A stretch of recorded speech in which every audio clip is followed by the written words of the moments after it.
breakdown of the federal district court rulings from May. 96% of them went against the administration. In April is 76%, 51 of 67. So, I mean, like, this is not precedented, really, like just how much they're being rebuked.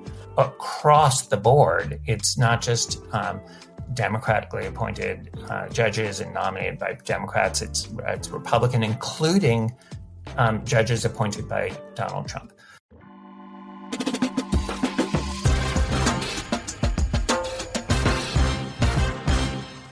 Hello and welcome to the Bulwark Podcast. I'm your host, Tim Miller. Delighted to welcome back Professor of Practice at NYU Law School. He was a lead prosecutor of Bob Mueller's investigation of the Russia interference in the 2016 election, which actually did happen, and chief of the fraud section at the Department of Justice. He co-hosts the podcast Main Justice with Mary McCord. He's got a Substack called Behind the Headlines. He's on a little bit of a sabbatical, but not too much of one to, take a break from hanging out with me. It's Andrew Weissmann. Hello, how are you? This is kind of like vacation, being with me. That's sort of true, right? Really, that's like a straight line for me to say. Many people say it's work, but I won't. No, you're absolutely right. Look, it is always a pleasure. Back at you, my friend. We have a lot happening. There is.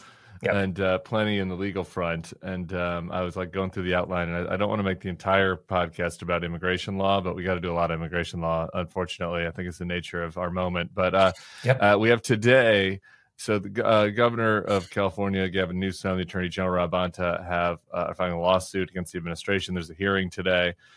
They are suing to end what they call illegal and unnecessary takeover of the California National Guard unit. They argue the takeover violates the Constitution and exceeds the president's Title X authority. What do you make of that? Is there anything there? The Trump Justice Department says that's a political stunt. There's nothing to it. So, I've been thinking about this and sort of the best way for people to understand what is going on. And I think I try and get my blood pressure down in discussing this. Ujjayi breath really quick. Yeah, exactly. I think you have to look at this, and you have to look at the way that this administration invoked the Alien Enemies Act to deport people to El Salvador in the same context. And what I mean by that is, in both situations, the administration takes a tiny kernel of a fact and blows it way out of proportion and says to the courts, you have to agree with our assessment of those facts. We are essentially torturing the English language to be able to do things that are absolutely authoritarian and contrary to law. So in the Alien Enemies Act, the idea that we're invaded by the TDA gang is not true. There are 4 federal courts that have said, no way, that is torturing the English language. What is going on in LA is the same thing. People who participate in a demonstration where a small fraction of them do something illegal and participate in violence is not an invasion. It is not a rebellion. It is not an attempted or risk of rebellion. It is not a situation where law enforcement cannot do its job anymore. Just to be clear, the law to send those people in requires there to be an invasion or rebellion, or the law enforcement can't be sent in. So there takes some kernel of a problem, blow it completely out of proportion in order to have an authoritarian regime where people are denied their rights. It is so outlandish, and the courts, unfortunately, have developed law in the context of thinking about normal administrations, where you don't have somebody acting, in my view, in complete bad faith in the way that they're assessing the facts. Yeah. And so I guess my question then in this case is, all right, So let's say, I'm actually not sure which court, which circuit is hearing the Newsom case today. I assume one of the California ones, but assuming they agree. Yeah, it's San Francisco. Yep. Yeah. So assuming they agree with that assessment from you, like, then what? Right. I mean, is it, is this like something that you can really get emergency remediation from the Supreme Court? Like, that's kind of hard to imagine for me, but maybe not. I don't know. Well, assuming the court agrees that this is not lawful, they can say that you cannot, you can't have 4,000 National Guard troops there. It's a slightly different issue when you're sending in federal military. So the Marines is a different legal structure, but it would be relevant to the 4,000 people there. By the way, one thing, since I'm discussing this as a lawyer, it is important to remember, just as a human being, talk about a complete overreaction to the situation. I mean, the reason that I think the law point I make, which is this is escalating something and torturing the English language to be authoritarian, is because of the obvious point, which is you do not need to send in 4,700 military people to deal with this situation. I mean, this is supposed to be de-escalating, not escalating. Right. So it just tells you exactly what's going on. Well, they want it. I mean, the politics of it, I was reading a Real Clear Politics article this morning where, like, they're on the record. It's not like TDS or MSNBC talk to be like, they want disorder. They say it. Trump says it. Like, the MAGA advisors are like, this will be good for us in the midterms. They're not trying to quell the disorder. They are reveling in it. And so, I do think about that. The other side of this political coin, though, right, is like, okay, I do think that's kind of, regardless of whether it's true on the law, like I think you get to a pretty concerning place if it's like, okay, some judge in San Francisco says that the president of the United States can't call in National Guard troops, right? I do think that is a very dicey political situation, right? I mean, it's something that you'd really have to take up to the Supreme Court. Right? Yeah, no, look, it is the kind of thing that would go up, and it would go up very quickly. But, let me just give you an example of something where the courts, it's from a long time ago, but when President Truman tried to take over the steel mills and said, I need to do this because we need the steel for our military to fight in Korea, the Supreme Court said, no way. This is a civilian legal system and legal structure, and you are the commander in chief, but it is Congress's call as to whether they want to do that, not yours. And so, again, this is, I mean, it's so easy to understand that, but we're dealing in a situation where, we don't have a Congress that's doing anything. So the president has just filled that vacuum because, nature abhors a vacuum, or in this case, I would say Donald Trump abhors a vacuum. A couple other things what we've been seeing in LA, and we talked about this a little bit yesterday with Mark Hertling, but we had a general talking to somebody that had a B average in undergrad and didn't go to law school. So I don't know if we gave the most coherent description of posse comitatus for our listeners. And so that is the kind of other element here, right? There's this question of can, either the Federalized National Guard troops or the Marines that are being sent in do law enforcement? Like, what are they allowed to do? What are the limitations? Of course, when you're at DOJ, it's something you're very familiar with. So, let's talk a little bit about that. Yeah, sure. I mean, this doesn't come up a lot. I mean, this is kind of thing where, I was in DOJ for a long time, never came up because we don't have administrations like this. And I served under normal or, Republican and Democratic administrations. So it's not a political issue. Yeah. So here's the thing. I don't recall coming up in Republican politics that there was a big anti-posse comitatus kind of wing of the party. People who are very excited to take the military and policify them, but here we are. Yeah. So the Posse Comitatus Act is a statute by Congress that unless an exception applies, says that the military cannot operate domestically in our country to do law enforcement activities. When President Nixon called in the National Guard to help deliver mail because there was a postal strike, that was allowed because it had nothing to do with law enforcement. Here, the argument is that they're not doing anything related to law enforcement. They're just protecting federal property.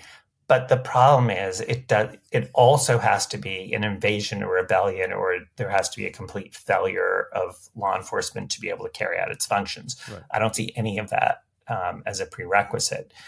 Here's the big sort of, elephant in the room is that at the end of the day, the way that the president would get around this is he would invoke something called the Insurrection Act. And you've been seeing them throw around the word insurrection a couple of times. Absolutely. This is all, yep. This is all a precursor to that. And to your point, I mean, politically, you raise it in the immigration context, so it makes people who are feel like, if you oppose this, suddenly it means you're for illegal immigration. And this is when you can keep two ideas in your head at the same time, which is you can agree that the law should not be violated and should adhere to the law. And at the same time, you can think if you're in the country illegally, you can be deported lawfully. But it is simply not the case that just because there's some people in the country here illegally that you just then get to say, we get to violate the law in extracting them. This is why you had Judge Wilkinson in the Fourth Circuit, a really conservative but highly respected jurist, saying it doesn't work that way. You have to comply with the law. If you want these people to be removed, there is a lawful way to do that gives them due process where you can respect the process. And I think this is, to your point, this is so deliberate to do this in a way that when you have people saying, these pesky liberals who are worrying about the niceties of the law, and they're doing it for people who are potentially in this country illegally. That's what it means to be a rule of law country. Yeah, right. There's one element of this LA thing that's really, and everywhere now, it's happening everywhere, it's getting under my skin. And I saw a legal angle on it on social media that's maybe a little fanciful, but I just wanted to toss it by you. And that is kind of like whether forget the military side of this, like whether just the way that they're doing the immigration enforcement is also illegal. This is David Beer from Cato. He says that the Wall Street Journal is reporting on the conspiracy about the White House and ICE to violate the Constitution and conduct warrantless, suspicionless sweeps of Hispanic areas of the country. This is referring to that Wall Street Journal story that Stephen Miller's like, just go to Home Depot, just go to 7-Eleven, like stop, we got to get more people deported. Beer says this is criminal behavior and that the state police need to start investigating these crimes. It feels a little bit like a fantasy, but it does feel illegal. I don't know. I know that's not a technical law term, but right. I mean, like if they don't have, it's one thing if they're saying, hey, we're going to this Home Depot because we have a deportation order for this one person that works there. And like, while we're there, we're going to do sweeps, okay. I don't know. I'm not for that, but that's one thing versus just like willy-nilly going to areas where you think that there are a lot of Hispanic workers.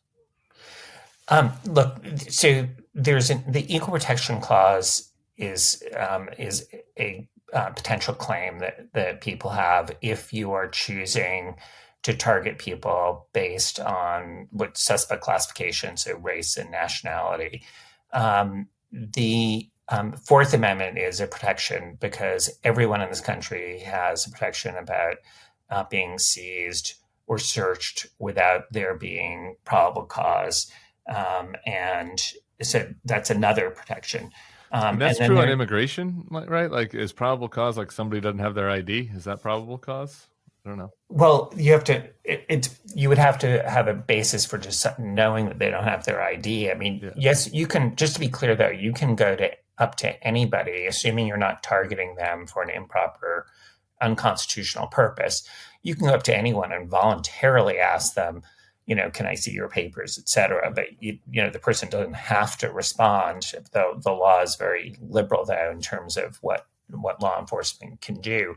But here's the real problem is that in general, what we're seeing is the administration is not giving those people their day in court. So all of these things where you're saying, oh, well, they might have a constitutional claim about, or I'm saying they might have a constitutional claim on the Equal Protection Clause, or they may have violated various immigration rules in doing this, or the Fourth Amendment in doing this. All of that presupposes that they're going to have an opportunity to be heard. The reason that you had the Supreme Court rule 9-0, not once, but twice in this area is because this administration has denied due process to the people who have been summarily extracted from this country without due process of law. So they don't have the opportunity to raise any of these claims. That leads me to a couple other things I wanted to get you on. Just generally speaking, I want to get back to some of the immigration stuff, but overall, like the Trump Justice Department's failures, and I wonder what you think and when this might come to a head. I was asking before I had you on, our very capable lesbian in-house attorney for advice on what we should talk about, and she pointed me to a breakdown of the federal district court rulings from May. 96% of them went against the administration. In April, it was 76%, 51 of 67. Yeah. So I mean, like, this is not precedented, really. Like, just how much they're being rebuked. But okay, like, what are the implications of that, like, level of failure? So first, the administration says about that, see, look how unfair the courts are. Right. And, the other response to that is, no, when you have an administration that has never done so many things that are illegal, and the reason it is the latter and not the administration is you can look at the identity of the judges who are doing this. And the identity of the judges is across the board. It's not just democratically appointed judges and nominated by Democrats. It's Republican, including judges appointed by Donald Trump. And so that's a huge issue. I think there's the other thing that I think gets not enough attention is that there's a lot of things that the Department of Justice is doing that is lawful but outrageous. So, we're talking about the things that are outrageous and unlawful. But as a friend of mine said, who's a Republican and a former white collar prosecutor, he said, this is the golden, age for being a white collar criminal. Yeah. It is just a shutdown of the public integrity section, the fraud section that I used to run at the Department of Justice. They just announced essentially that Foreign Corrupt Practices Act prosecutions are being destroyed. So for those of us who aren't familiar, like what is in the fraud section? Like what are some of the things that you were prosecuting that now we're not going to be looking into? One of the really big cases that we did as I was leaving was the Volkswagen case. So Volkswagen had gamed the system and was selling cars as environmentally friendly when in fact they basically turned off, they were anything but. They sort of figured out a way to turn on the environmentally friendly engine when it was being tested, and then immediately it went off.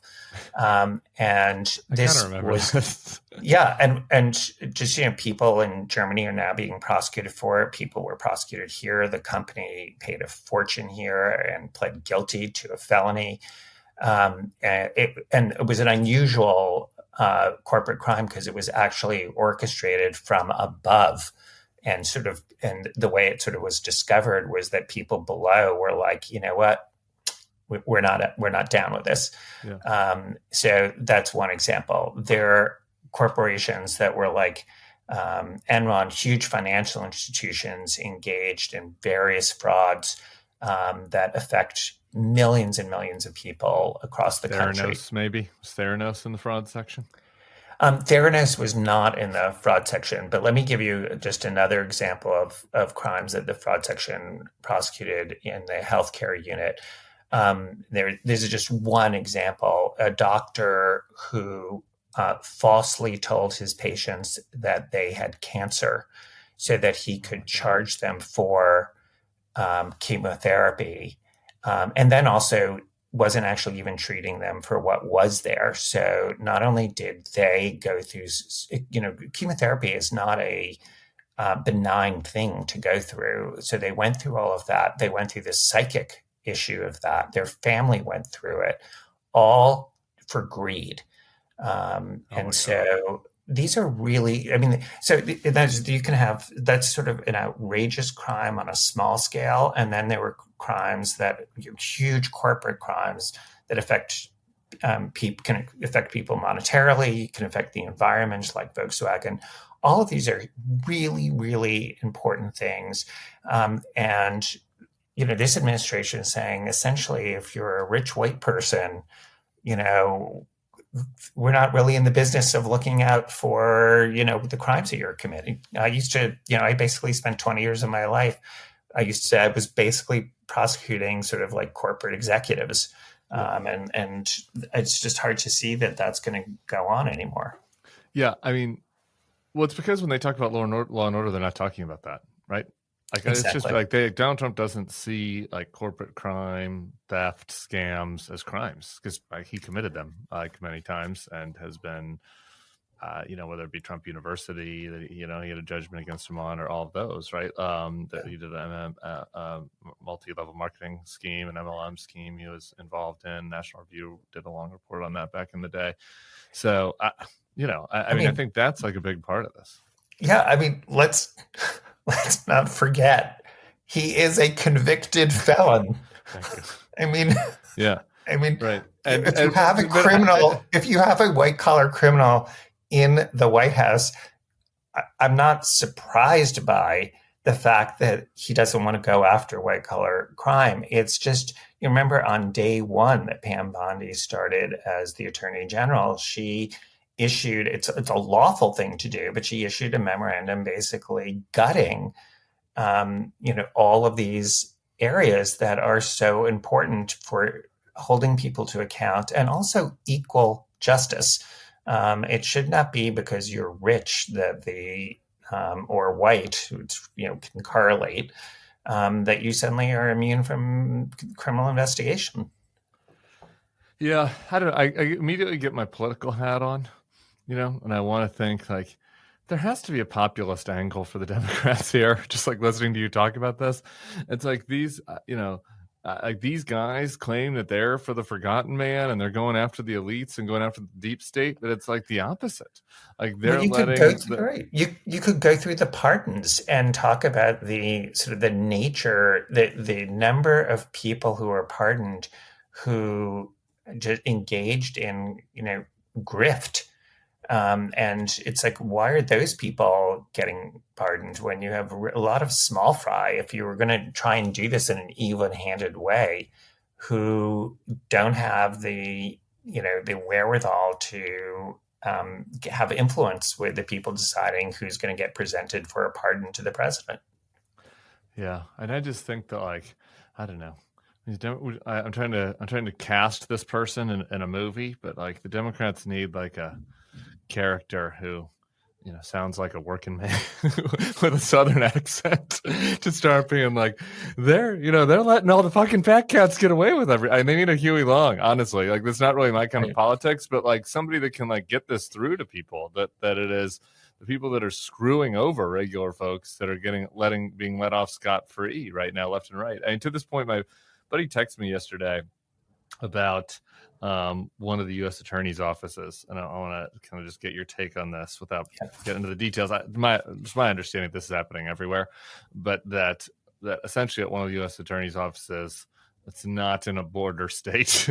They're still redirecting resources essentially entirely to immigration issues, and that they have people coming in from DC that are focused on that, and the folks that are working on stuff at out in these various regional offices maybe not all of them, but a good proportion of them are being pushed to, focus their energies and resources on immigration. And is that your kind of understanding? And how does that, and just talk to us about how that works, like from being inside DOJ. Sure. And this is an example of elections have consequences. I mean, there's nothing, just to put it in context of our broader conversation, there's nothing unlawful about it. It's just a question of, is it something that as you're listening to this and your viewers are watching, are they sitting there going, hey, this is a good idea? So a U.S. Attorney's Office that's at a federal level. They're not that big. Even the largest are not that big. I worked in the U.S. Attorney's Office in the Eastern District of New York. That's sort of Brooklyn and Queens. It's a part of the New York offices. And that was about 100 or so criminal prosecutors. That's really big for a U.S. Attorney's Office. If you suddenly take people and say, okay, 30 of you are now being moved. So the other things that are being looked at are organized crime, gang prosecutions, gangs that are sort of emerging gangs that prey on lawful immigrant groups that come to New York that are now, I mean, that's sort of traditionally how gangs start. You have white collar crime that we've talked about, and suddenly you're pulling resources from that, all sorts of economic crime. And then you have terrorism, and that I think this administration is acting as if there is no domestic or foreign terrorism threat. And that is just so foolhardy to think that. And so you are pulling those resources. And that's why the sort of a rational discussion is about what is the cost of doing this? And so, that is where it just doesn't make a lot of sense to me that you would be doing that when you really you have limited federal resources, and there's so much that really has to be done at the federal level to prosecute the kinds of cases we're talking about. You got to hit your quota with Stephen Miller. You don't want Harry Miller getting mad at you. Right. So just as like a process, like I'm trying to understand how this works and like how much independence everybody has. So when you were at the Eastern District of New York, like, do you talk to the Deputy Attorney General and are like, here's the kind of cases we're prioritizing? Or they how would Todd Blanche or whoever would be the point person at DOJ influence this? So that is one where, as a matter of sort of what can DOJ in fact do, DOJ in fact can instruct and tell the local offices exactly what they have to do and how they're going to allocate within congressional bounds.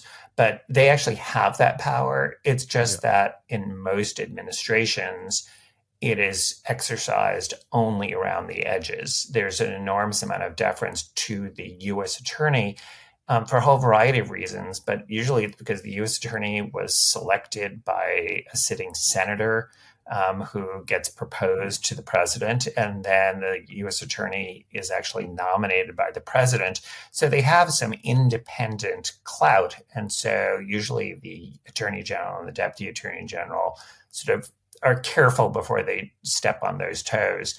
But, Pam Bondi and Todd Blanche can just reach in and say, do this and don't do that. We saw that in the Eric Adams case, where they basically pulled the case eventually from the Southern District of New York and moved it to DC.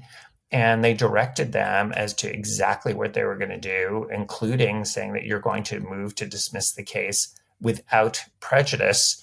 And you saw what happened, which was people both in the field in the Southern District of New York and people in public integrity resigned over it, which is completely abnormal. It's just, that is something, the only time we've seen that in any recent time is in Trump 1.0. Yeah. Meanwhile, Andrew, Eric Adams might end up being your best option for mayor in your city up there. We'll see how it shakes out. You got the beret guy as a Republican. Who knows? The Democratic field is Cuomo. Yeah, I can't really. I don't do like political politics things, but I know. I just there are in fact better options. There are better options than the Beret man and Eric Adams and Andrew Cuomo. Yes, we'll see. TBD on that. I don't know. That's a bold statement. We'll see how your wise fellow citizens. Vote. What I'm saying is there are better options. I'm not sure they're polling all that well, but I'm just saying there are better options. I mean, I might as well tease it now. I have a little interview with Zoran, who's on the far left for me, coming up. Maybe we might have a bonus pod for people this weekend, so keep an eye out for that. It's quite the field that you've got there. There are the low. It feels welcoming for me now that I've left the Republican Party and more aligned on the other side. My favorite Republican was always the one finishing in last in the primaries and all of these things, because I always liked the moderate squish.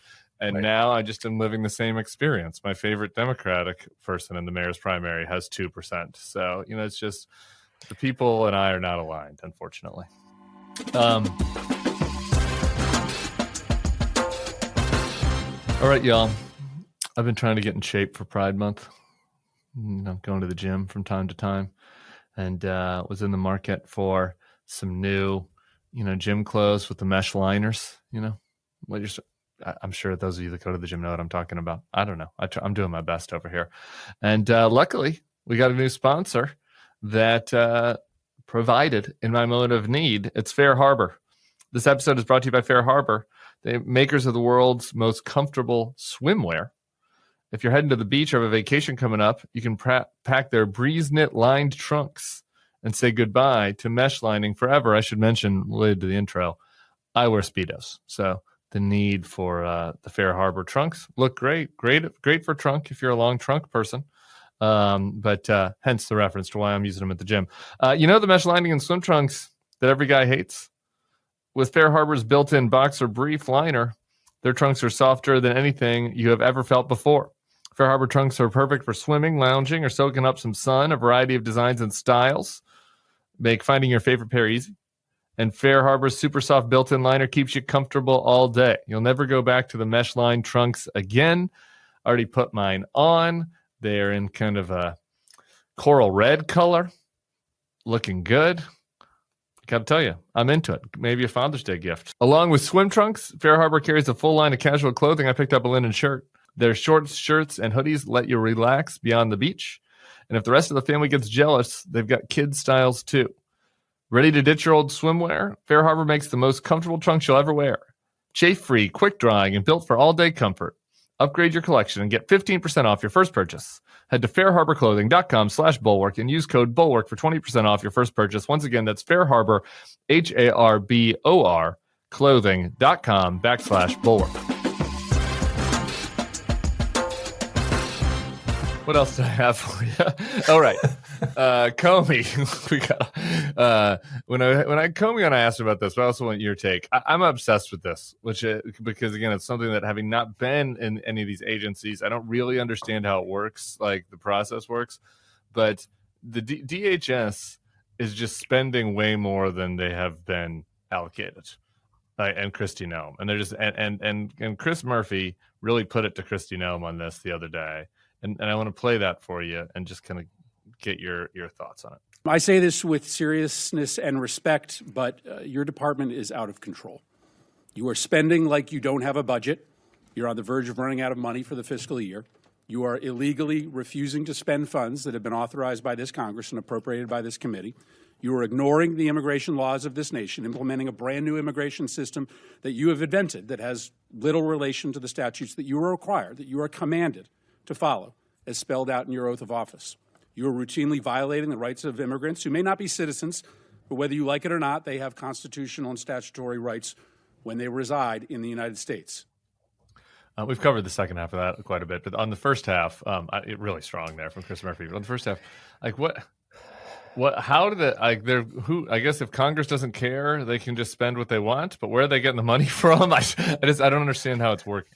Yeah. So, I mean, this is, the Supreme Court case that I was sort of alluding to involving Truman, the famous concurrence by Justice Jackson, where they uphold congressional authority.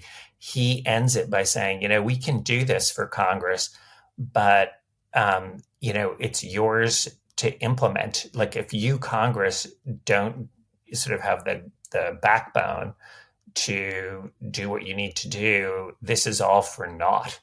I think that's what we're seeing. And so as much as the senator did a great job, he's not in the majority. And so in terms of actually having enough money, presumably they will run out of money, but they could get it in a reauth. If they were to take it from something that was not allocated to them, again, that can be against the law. But I think a lot of people sort of watching this are going to be like, yeah, and who's going to do anything about it? Yeah. That's the TikTok. Remember we started with the TikTok ban. Who would even have standing? Yeah, who would have standing to even Congress.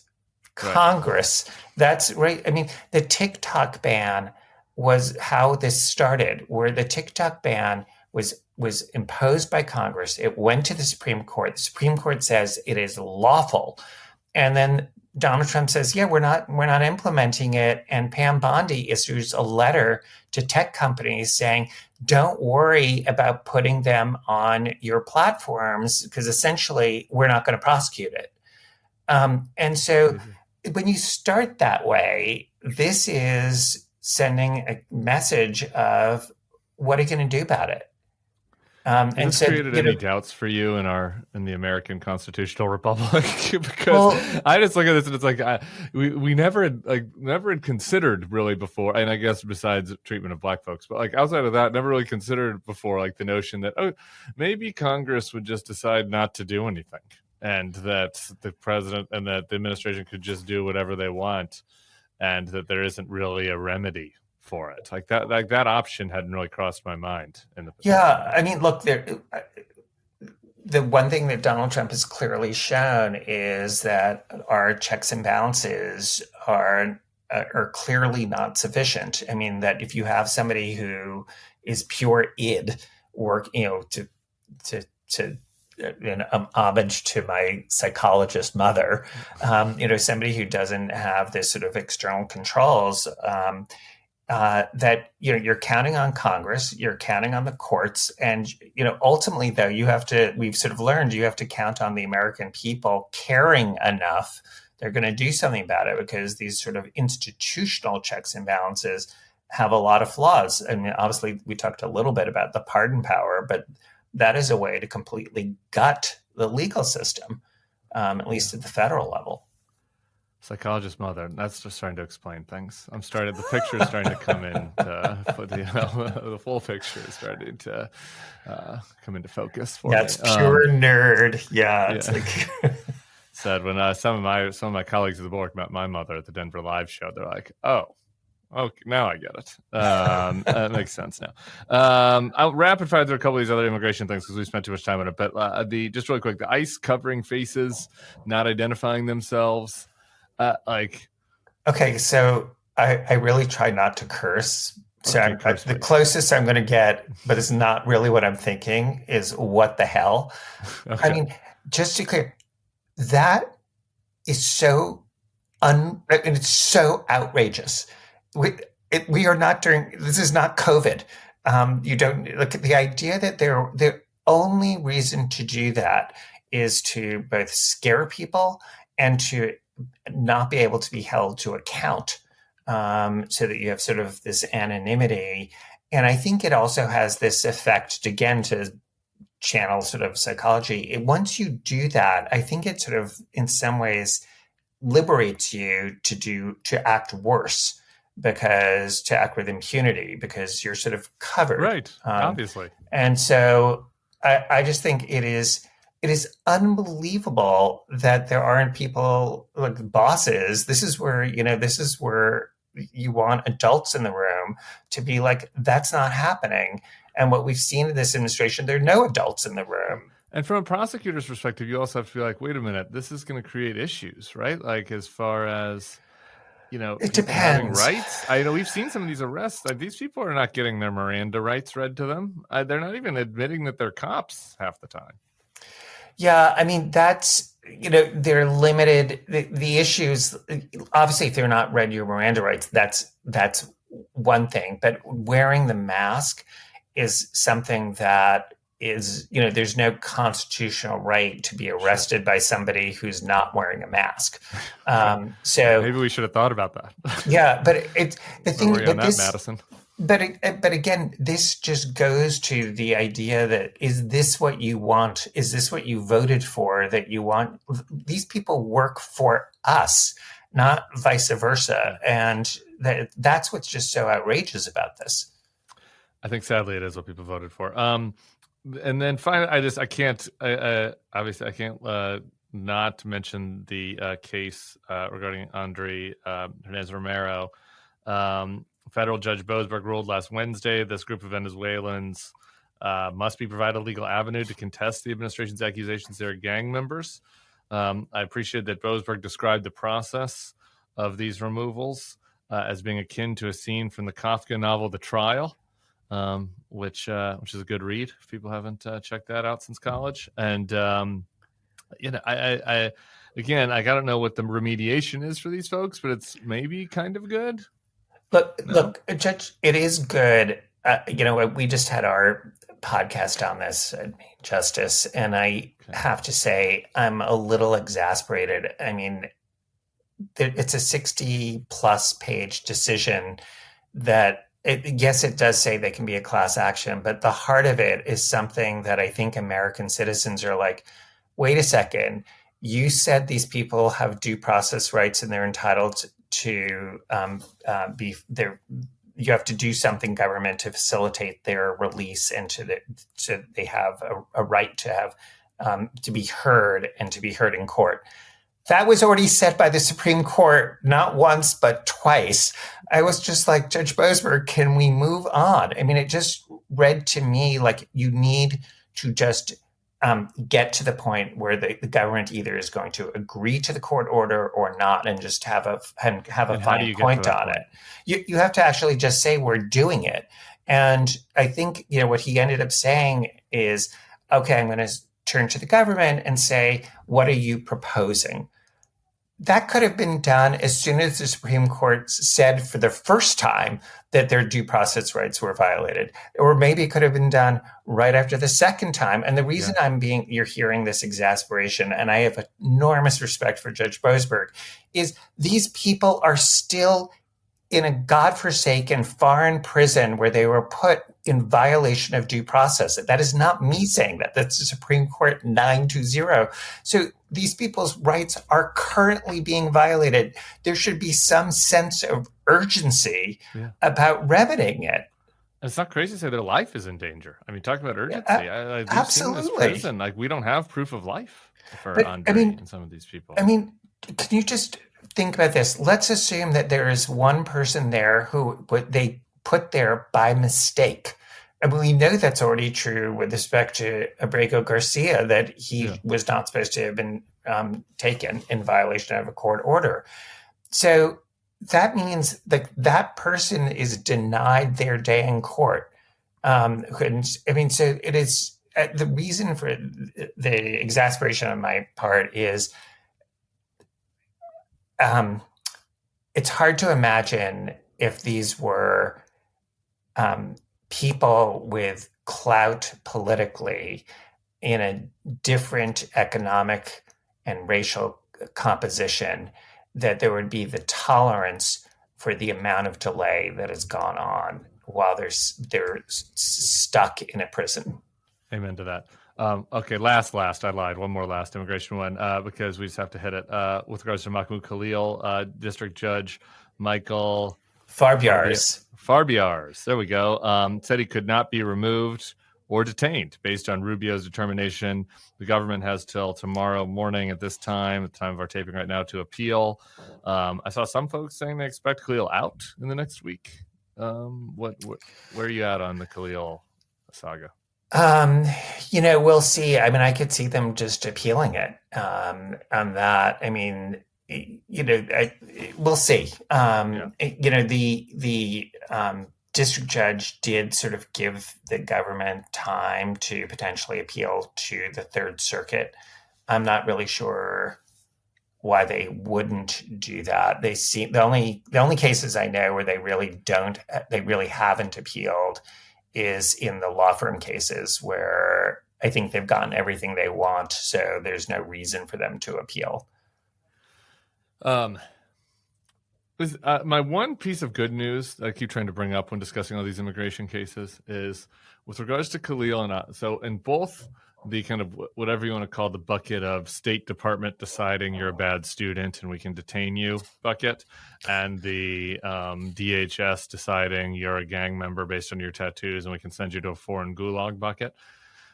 And there's no reason to believe that they had planned on stopping where they stopped, right? Like the Khalil and Ozturk and this group, including Andry and others that were sent to Venezuela, like that was the plan. Like they were planning on sending more people to El Salvador, and they're planning on taking more student leaders, and they haven't yet. Doesn't mean that they can't start again between now and when this taping comes out, but it does feel like a win for both the legal and political pushback on this, that kind of we're still talking about that same initial tranche of cases.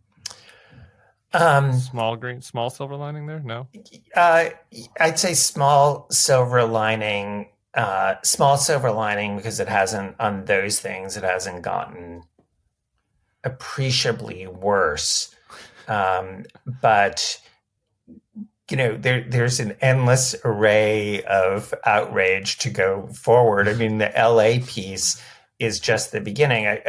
This is a point that I'm not the first to make, which is I want to make sure everyone understands the president's directive was not targeted to LA. It applies to any place in the country. Yeah. And so, the number one sort of issue that I've been hearing from people about is, if we participate in a peaceful protest on Saturday or some other time, and one person is violent or somebody foments it to create a ruse, are we all going to get locked up? Is the military going to suddenly be brought in around the country? And, the idea that that's what we're talking about is that kind of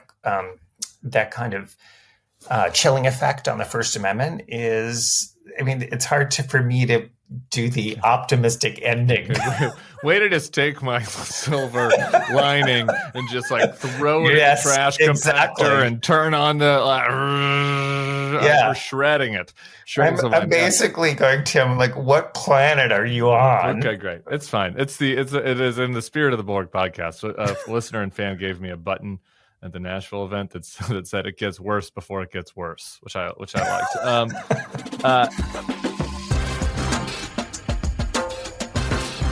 Listen, I'm no Tim the Toolman Taylor, okay, around the house fixing stuff. I don't know if that's a surprise to anybody.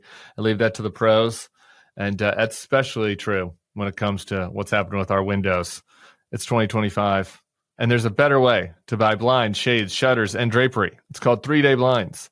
They're the leading manufacturer of high-quality custom window treatments in the U.S., and right now, if you use my URL, 3dayblinds.com/thebulwark, they're running a buy one, get one 50% off deal. We can shop for almost everything at home. Why not shop for blinds at home too? 3 Day Blinds has local professionally trained consultants who have an average of 10 years experience that provide expert guidance on the right blinds for you in the comfort of your home. Just set up an appointment and you'll get a free, no obligation quote the same day. If you, like me, aren't very handy, the expert team at 3 Day Blinds handles all the heavy lifting. They design, measure, and install so you can sit back, relax, and leave it to the pros. With 3 Day Blinds, you choose from thousands of options that fit any budget or style, and with actual samples, you won't be guessing about what your blinds look like. 3 Day Blinds has been in business over 45 years, and they've helped over 2 million people get the window treatments of their dreams, so they are a brand you can trust. Right now, get quality window treatments that fit your budget with 3 Day Blinds. Head to 3dayblinds.com/thebulwark for their buy one, get one 50% off deal on custom blinds, shades, shutters, and drapery. For a free, no charge, no obligation consultation, just head to 3dayblinds.com/thebulwark. One last time, that's buy one, get one 50% off when you head to the number 3DAY blinds.com/thebulwark. You might not have anything on this, but every time I have a lawyer on, I'm like, because I can't follow this. Is there anything on the Doge cases, like all the firings of federal officials? Has there been any progress on any of that, or is that all just Jimmy and the courts? It is going its way through the courts, but that is, again, just to give you bad news. I mean, Great. it's pretty clear the Supreme Court is going to overrule this case called Humphrey's Executor. It sounds really nerdy, but it's not, because what it means is that the executive, the White House, will have more power to get rid of people and to have more political operatives in government, and have fewer independent bodies. And that's like the last thing we need. Two other random items just for you that are just kind of in what I would call the Andrew Weissmann remit. Yeah. The FBI director, Kash Patel, filed a lawsuit in Texas, if you saw this, against an MSNBC colleague of ours, Frank Figliuzzi. Patel is suing him for, quote, fabricating a specific lie about him in response to Figliuzzi saying that he's been more visible at nightclubs than on the seventh floor of the Hoover building. I guess Patel's saying he's not been to a nightclub. So that's the basis of the lawsuit. I don't know. The free speech absolutists, pretty alarming that the FBI director, a lot on his plate, would be suing a pundit. So I don't know. On the other hand, I guess I'd probably, sorry to Frank, but I guess I'd probably rather him be spending his time on stupid shit like this and going to hockey games than the most nefarious things he could be doing. But I don't know. Do you have any thoughts on that? So yeah, I had not seen that. Okay. But this is what I would say, having been in government. You go into government, you develop a thick skin. You're going to be criticized by people. Were you criticized at all at during the Mueller investigation? Yeah. I mean, any non-factual critiques of you from anyone across the entire punditocracy? I guess it might. Let's see. Who can I think of who might have done that? Well, yeah. Wait, the president. So I've been called scum, a really bad guy. Steve Miller called me a degenerate and a moron. Here's the thing. When you're in government, you develop a thick skin and you're going to get batted around on all different sides. And that's why the mantra is just sort of like you keep your head down and you have to just be trying to do the right thing all the time. And if you get called on it, that's your defense, is like, that's what you're trying to do. So it's just such poor form. And, I think the biggest concern I have is the chilling effect of bringing things like that. Again, there's no adult in the room. It seems like what you're saying is that Kash Patel is a thin-skinned beta cuck. I think that would be the technical term for it, but I'm not going to put that into your mouth. So I think you're going to be like a co-defendant of Frank's. Now, I don't think that there's any factual statement I think that that's can be true. objected to there. I mean, I guess he could. True. Maybe he's taking a test. I wouldn't put it past somebody like Kash, a little guy like that, to have taken a test that proves that he's an alpha. Maybe he's taken like a testosterone test, and that he can bring to the court and say this is not true. That I was defamed by a podcaster who said I was low T, but I had a doctor show that I'm high T. That's possible. Are you thinking about that at all when you're popping off these days? Are you feeling chilled?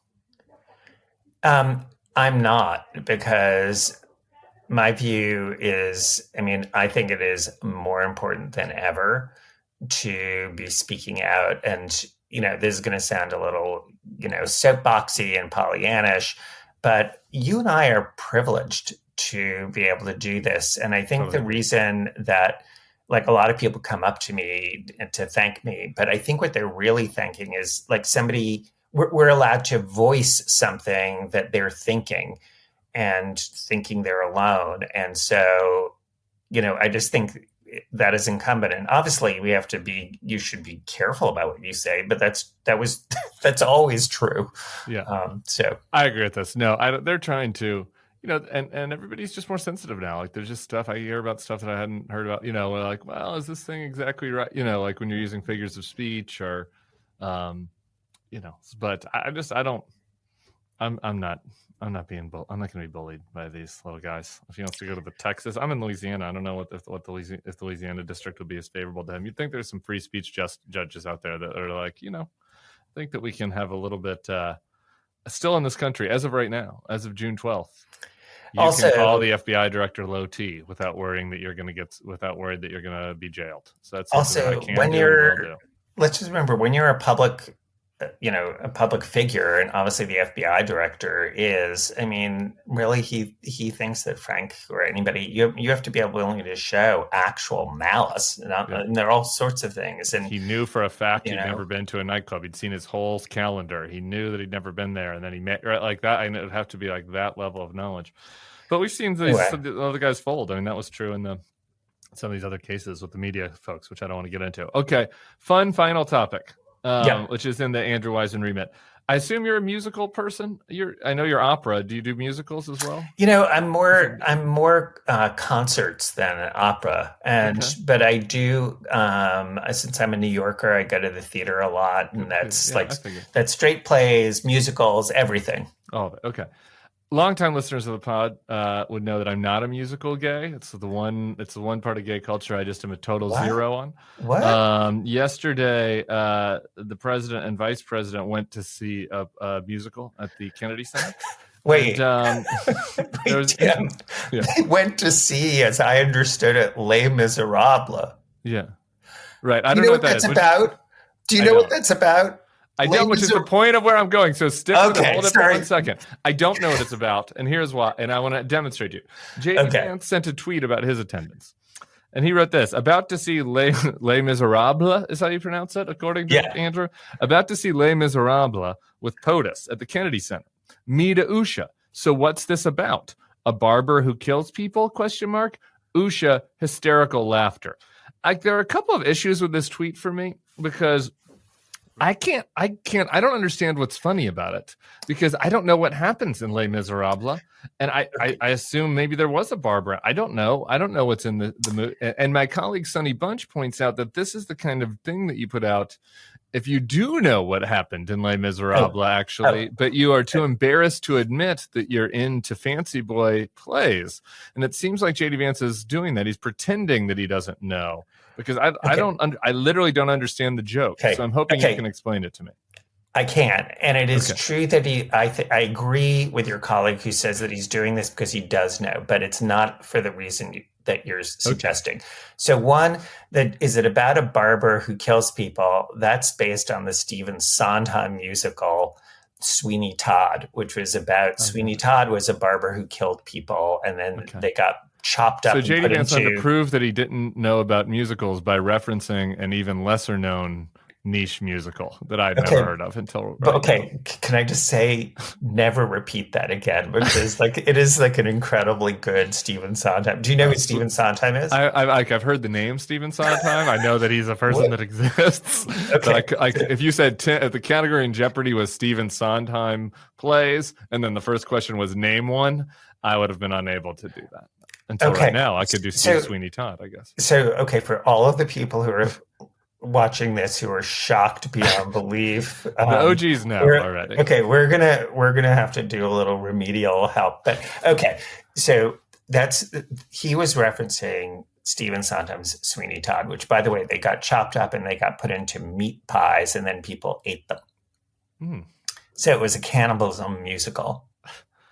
Okay. And that's hot. But the reason he was doing this is Les Misérables is about the French Revolution. And it's about the people rising up against a king who is an authoritarian. So the idea that you have have tanks going through Washington, D.C. in a military parade on Saturday. He has 4,700 military people being called in. It's like a bazooka to go after a fly in L.A. And he's issuing all these orders and he's going off to see Les Misérables this, what do you say? Irony is now, or satire is now dead. Trump is a theater queen, so he knows. Does he not understand? Does he think that again, I don't know the plot, so maybe I'm missing. Does he think maybe the people that get overthrown are the heroes? Does he think the king is a hero? The king doesn't come off well in Les Misérables because what happened? Could he be confused? Could Trump be confused about that? You know what happens in the French Revolution to the king? Let's just say his head and the rest of him are separated. So maybe Trump doesn't identify with the king and thinks he's a nicer person. I don't know. What do you think is going through his little head? What are the little flies, buzzing What around does this up make there? America have the guillotine again? I mean, I'm not going to say what I would have thought about that because I don't want Kash Patel coming after me. But the guillotine, that's something to look into, I would say. I don't know. I'm open. As kind of similar to my thoughts about Cuck and El Salvador. It's something that I'm against until I start thinking about sending Marco there. And then all of a sudden I'm like, huh. You have a future in this administration. No, Andrew Weissmann, that's the meanest thing you could say. I kept you too long. You're on holiday. Okay. But it was enjoyable. It was kind of like a vacation. I was circling around to the beginning. You had fun. I did. All right. Well, thanks, brother. Enjoy the vacation. There'll be a lot of legal issues upcoming. So I'm sure we'll be having you back soon. Everybody else, we'll be back here for another edition of the Bulwark Podcast tomorrow with one of your faves. We'll see you all then. Peace.